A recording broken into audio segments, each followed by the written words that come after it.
পাথর প্রতিমায় বাজি ব্যবসায়ীর বাড়িতে বিস্ফোরণ। সোমবার বিস্ফোরণ ও অগ্নিকাণ্ডে প্রাণ গেল পাথর প্রতিমার ঢোলাহাটের বণিক পরিবারের ৮ সদস্যের।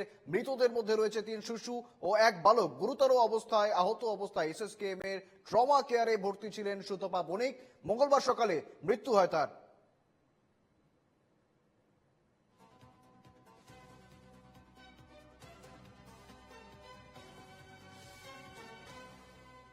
পাথর প্রতিমার বিস্ফোরণে মৃত একই পরিবারের ৮ জন। মৃতদের মধ্যে রয়েছেন ৩ শিশু, ১ বালক। গুরুতর আহত অবস্থায় এসএসকেএম এ এক ট্রমা কেয়ারে ভর্তি ছিলেন সুতপা বণিক। তবে অবশেষে মঙ্গলবার সকালে তারও মৃত্যু হয়।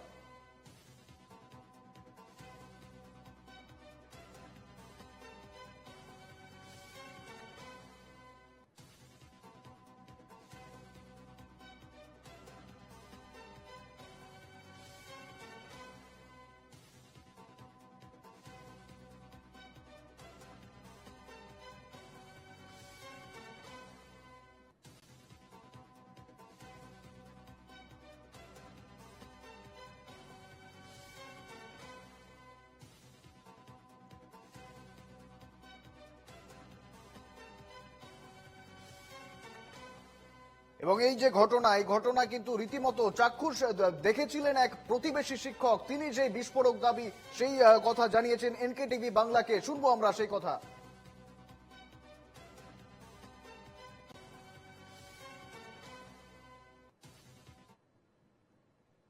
আমি ওখানে এসে বসেছি, তারপর বাসটা হলো। সেলের আগুনটা যখন আমার উঠানে এলো তখন আমি ভাবলাম যে কিছু একটা হয়েছে। ফোনটা হাতে করে আমি ততটা অত তৎপর ছিলাম না যে ঘটনাটা অত বড় ঘটে গেছে। বড় সড়ো একটা আওয়াজ, মানে বিস্ফোরণ হলে যেমন। ওখান থেকে আমি দাদাদের যে উঠান, সেই উঠানে গেলাম। উঠানে যাওয়ার পর আমি উঠান থেকে জানালার মধ্যে আমার চন্দ্রকান্ত দাস স্ত্রী, মানে বৌদি সান্ত্বনা বণিক, আর ওর যে মেয়ে 6.5 মাসের যে বাচ্চাটা অস্মিতাকে একদম জলজান্ত আমি নিজের চোখেই পড়তে দেখেছি। হতে পারতো যদি একটু পরে আমি ছুটি দিতাম। সেলের আগুন তো আমার উঠানে আসছিল, যদি কোনো কারণের জন্য ক্ষতি হতো তাহলে স্বাভাবিক। আমি যেহেতু টিচার, তাই গার্জেন তো এসে আমাকেই ফার্স্ট ধরতো, তখন আমার জীবন নিয়ে টানাটানি হয়ে যেত। মানে কাল রাত থেকে তো এখনো পর্যন্ত ঘুমাতেও পারিনি, কিছু খাইও নি। যে কতটা আতঙ্কে আছে সেটা আপনাদেরকে বলে বোঝাতে পারবো না। আমি যদি বাড়িতে থাকতাম, যদি রাতে ভিতরে ঘুরতো, তাহলে আমরা 3 জন তো ফ্যামিলি, আমি বাবা মা 3 জন হয়তো অন দ্য স্পট ডেড হয়ে যেতাম। বলতে আমার ছোটবেলা থেকে দেখা আছে, টুকটাক হয় এমনি রং মশাল তৈরি করে বিক্রি হয়। এবার এত বড় সড়ো ভিতরে কি হবে। আমরা চাই যাতে একটু নিরাপত্তা পাই, কারণ যেখানে বাস্ট হয়েছে সেখান থেকে মাত্র 3 হাত দূরত্বে আমার রুম। একেবারে আমরা যোগাযোগ করেছি, সঙ্গে রয়েছেন প্রতিনিধি বিউ সরকার। বিউ, আমরা এক প্রতিবেশী শিক্ষকের সঙ্গে যোগাযোগ করেছিলাম। তিনি যে বিভীষিকাময় এক অভিজ্ঞতার কথা শেয়ার করলেন, আমাদের সঙ্গে ভাগ করে নিলেন। আর কি রয়েছে, কি বিস্তারিত রয়েছে আপডেট?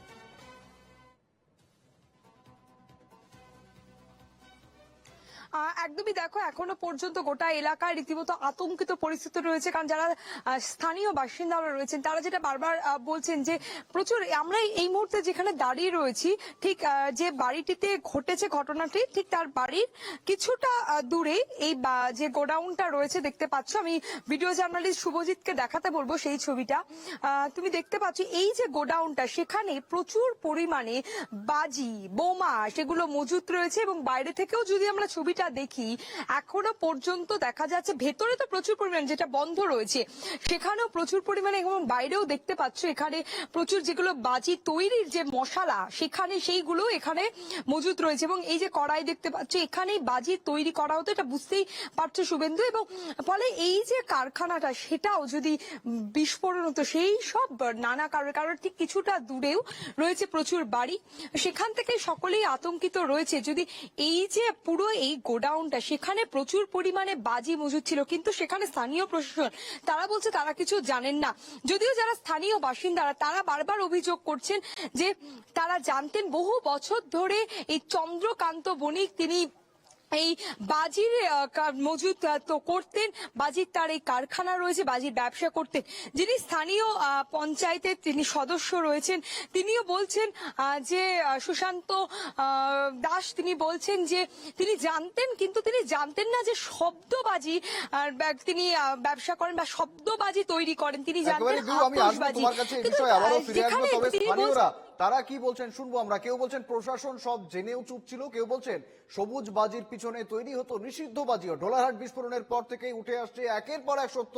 আসল সত্যিটা কি, কেন এবার একবার জেল খাটার পরেও আবারও একই ব্যবসা শুরু করলো অভিযুক্ত কারখানার মালিক?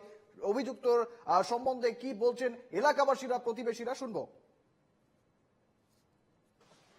ব্যবসা করতেও জানি, ঠিক আছে, লাইসেন্স ফাইসেন্স আছে, এটাই জানতাম। কমপ্লেন জানালে আমার ওই পাড়া বাড়ি, ঠিক আছে, এখান থেকে মাল নিয়ে আমার পাশের পাড়া চকলেট ফাটায়, এখানে 2 নম্বরই কারবার হয়। এই পাড়ার লোক সব জানে, এরা মুখ খুলছে না কেউ। এগুলো হচ্ছে মানুষ মারে, কি ভয়ে মুখ খুলছে না? ভয় মুখ খুলছে না। জানলে এদের সব খবর খুলে গেলে এক্ষুনি এরা মানে প্রবলেমে পড়ে যাবে, ওই জন্য কেউ মুখ খুলছে না। এর ভিতরে আরো ভয়াবহ হতে পারতো। আরো বড় ক্ষতি হতো এদের। কমের ওপর তো হয়ে গেছে, এখানে 2 নম্বরই কারবার হয়। কিন্তু এখান থেকে মাল নিয়ে গিয়ে কম বেশি লোক ফাটিয়েছে, আমাদের কাছে খবর আছে। তা আমার তো কাছে প্রমাণ থাকতে, আমার কাছে প্রমাণ না থাকলে পুলিশ প্রশাসন জানতো। অবশ্যই ওই লোকটা কমপ্লেন করেছে, তারা আমার কথা। আমরা একবার ইনফরমেশন পেয়ে আমরা প্রশাসনিকভাবে প্রশাসনকে তুলে দিয়েছিলাম। প্রশাসনের কাছে তুলে দিতে ও মানে জেল খেটে এসেছে, বেশ কিছুদিন বন্ধও ছিল। তারপরে যে ও ফিরে লাইসেন্স পেয়েছে, লাইসেন্সের মোতাবেক ওই যে আতশবাজি, যেগুলো ওই আলোবাজি বলে, শব্দবাজি নয়, এই আতশবাজিগুলো ও করছিল। এবং ও যে আবার ভিতর থেকে এই যে বেশি বাজি করছে, এই শব্দবাজি করছে, এই বিষয়টা আমাদের নলেজে ছিল না। এবং স্থানীয় মানুষজন, পঞ্চায়েত বা মেম্বারকেও জানায়নি, না জানানোর জন্য আমাদের নলেজে আসেনি। জানালে নিশ্চিতভাবে আমরা ফার্দার আবার ইনফর্ম করতাম। একেবারে আমি আবারও ফিরবো, সঙ্গে রয়েছেন প্রতিনিধি বিউ সরকার। বিউ, সাধারণত একটি বাজির কারখানায় যে ধরনের সুরক্ষা ব্যবস্থা রাখা উচিত, সেই ধরনের কোন সুরক্ষা ব্যবস্থার ছাপ কি তুমি দেখতে পাচ্ছ?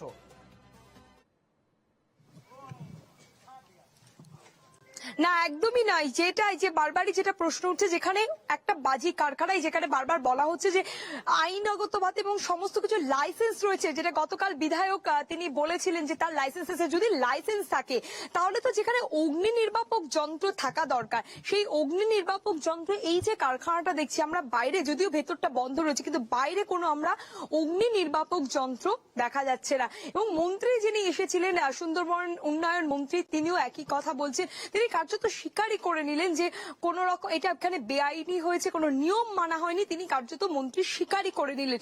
এবং তোমায় জানিয়ে রাখি, যেটা বারবার স্থানীয়রা অভিযোগ করছেন, সেই তাদেরও একই কথা যে এখানে প্রচুর পরিমাণে তারা অনেক সময় জেনেও কখনো বলতে পারেনি। এবং এই যে কারখানাটা দেখছো, এখানে প্রচুর পরিমাণে বোমা মজুত রয়েছেন। তার মা, যদিও যেহেতু সদ্যই 8 জন সদস্যকে বাড়ি হারিয়েছেন, তার নিজের স্বামী, তাকে অর্থাৎ চন্দ্রকান্ত বণিক, তার বাবা মারা গেছে। এখন একই পরিবারের 11 জন সদস্যের মধ্যে 8 জন সদস্যের মৃত্যু হয়েছে। তার মধ্যে 3 জন সদস্য এখনো পর্যন্ত প্রাণে বেঁচে আছেন। তার মা সেই সময় কিছুটা দূরে গেছিলেন এবং তার 2 ভাই, তারাও সেই সময় বাড়িতে ছিলেন না। ইতিমধ্যে চন্দ্রকান্ত বণিককে জিজ্ঞাসাবাদ করছে পুলিশ, আটক করেছে, এমনটাই জানা গেছে পুলিশ সূত্রে খবর। ফলে যে এই যে গোটা ঘটনা, যে কোন রকম ভাবে তিনি যে সুরক্ষা বা যেগুলো রাখার নিয়ম, সেই কোন নিয়ম, এবং এর আগেও আমরা বহু ঘটনা দেখেছি, দত্তপুকুরে নীলগঞ্জের ঘটনা দেখেছি আমরা, যদি বলো কিছুদিন আগে কল্যাণী, সেখানেও এই ধরনের এগরার ঘটনা দেখেছি। এবং সমস্ত এই বাজির বিস্ফোরণে মৃত্যু 7 বা 8, সেই সংখ্যা কখনো তারও বেশি হয়েছে। ফলে বারবার প্রশাসনের তরফ থেকে বা বারবার যারা বাজির যারা রয়েছেন, তারা বারবার সতর্ক করার পরও, পরিবেশের তরফ থেকে বারবার সতর্ক করার পরও কোন রকম ভাবে হুঁশ ফিরছে না বলা যেতেই পারে। বেশ, ধন্যবাদ বিউ, তুমি নজর রেখো গোটা ঘটনার দিকে। আপাতত ধন্যবাদ তোমায়। এবং এই বিষয়ে পাথর প্রতিমার এমএলএ সমীর কুমার জানা, বিধায়ক, তিনি কি বলছেন শুনবো। এটা ছিল কিনা আমরা বলতে পারছি না। আমরা যতটুকু জানি যে ওর নিজের একটা লাইসেন্স ছিল, কিন্তু যেখানে ওটা বাজি কারখানা ছিল সেখানে কিন্তু ঘটনা ঘটেনি, ওর বাড়িতেই ঘটনাটা ঘটেছে।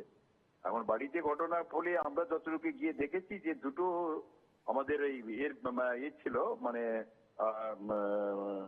বাস্ট হয়েছে ওই গ্যাস সিলিন্ডার, দুটো গ্যাস সিলিন্ডারই হচ্ছে যে বাস্ট হয়ে যাওয়ার কারণের জন্য গোটা ঘরটায় একদম অগ্নিদগ্ধ হয়ে গেছে এবং সব জায়গাতে যারা যারা ছিলেন কেউই উদ্ধার হতে পারেনি।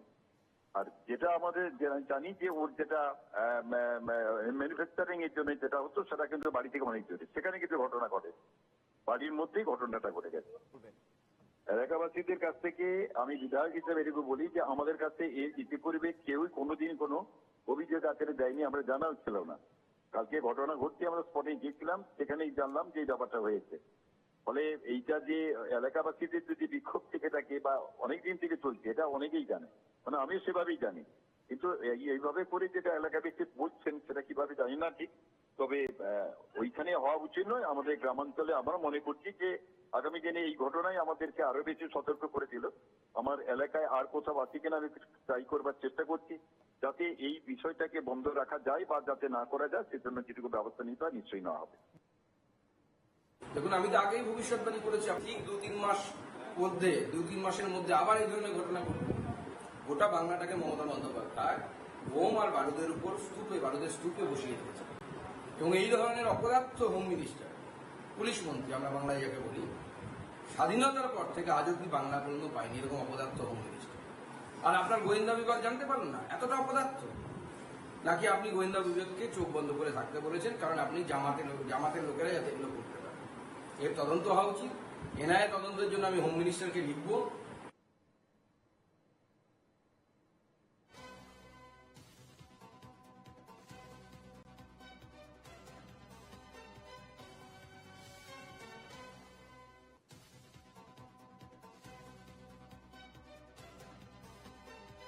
এ আজ 20 বছর হচ্ছে, এখানে 20 বছর এখানে হচ্ছে, আমরা কোচিবেলাতে দেখে আসছি। কিন্তু এখানে আশেপাশে লোকেরা শুনেছি বলছে, আমরা বিভিন্ন জায়গায় আমরা মানা করেছি, আমাদের মানা শুনে পুলিশ প্রশাসন পর্যন্ত মানে এসে বাধা যায়নি। পুলিশরা টাকা খায়, সব খেয়ে এই সমস্ত কাজগুলো করে এরা।